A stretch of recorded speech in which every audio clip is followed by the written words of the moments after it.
ఆకాశంలో మేఘాల మధ్యలో ఉంది ఆ రాయగడ కోట. ఈ ప్రదేశంలోనే శ్రీ ఛత్రపతి శివాజీ మహారాజ్ యొక్క ప్యాలెస్ అయితే ఉండేది.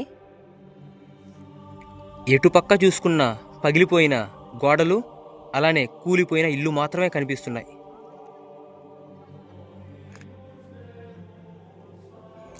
అక్కడ ఆ ప్లేస్లో జెండాల్ని చూస్తున్నారు కదా, ఆ ప్లేస్లోనే శ్రీ ఛత్రపతి శివాజీ మహారాజ్ తన చివరి శ్వాసని వదిలింది. ఇది రాజదర్బార్. ఆ రాజదర్బార్కి సైడే మనకి చాలా చాలా ఖాళీ స్పేస్ అయితే ఉంది. ఖాళీ స్పేస్ ఏంది అసలు? ఎన్నో పెద్ద పెద్ద కట్టడాలు, ఎంతో పెద్ద పెద్ద కట్టడాలు.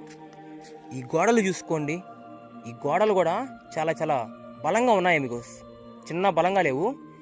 ఇలాంటి గోడల్నే పగలగొట్టేశారంటే ఇంక ఏమనుకోవాలి అసలు? ఎన్ని బిల్డింగ్స్ మీకు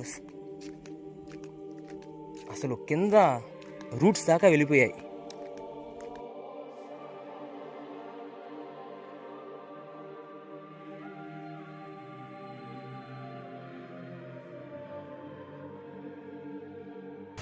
నమస్తే అమిగోస్, నా పేరు దయ. నేను ఒక ఫుల్ టైం ట్రావెలర్ని. ప్రెజెంట్ నేను వచ్చి మహారాష్ట్రలో ఉండే కోటలను అయితే ఎక్స్ప్లోర్ చేస్తూ ఉన్నాను. కోటలు అంటే భూమి మీద ఉండే కోటలు కదా అమిగోస్, ఆకాశంలో 2500 మీటర్లు ఎత్తులో ఉండే కోటల్ని శ్రీ ఛత్రపతి శివాజీ మహారాజ్ దాదాపు 350 కోటల వరకు పరిపాలించారు. మనకి ఎన్ని వీలైతే అన్ని ఎక్స్ప్లోర్ చేద్దాం అమిగోస్. మనం కంప్లీట్గా ఈ మంత్, నెక్స్ట్ మంత్ మినిమం మనం మహారాష్ట్రలో 2 months ఉంటున్నాం. కంప్లీట్గా మహారాష్ట్రనైతే ఎక్స్ప్లోర్ చేస్తాం అమిగోస్. జై శివరాయ్.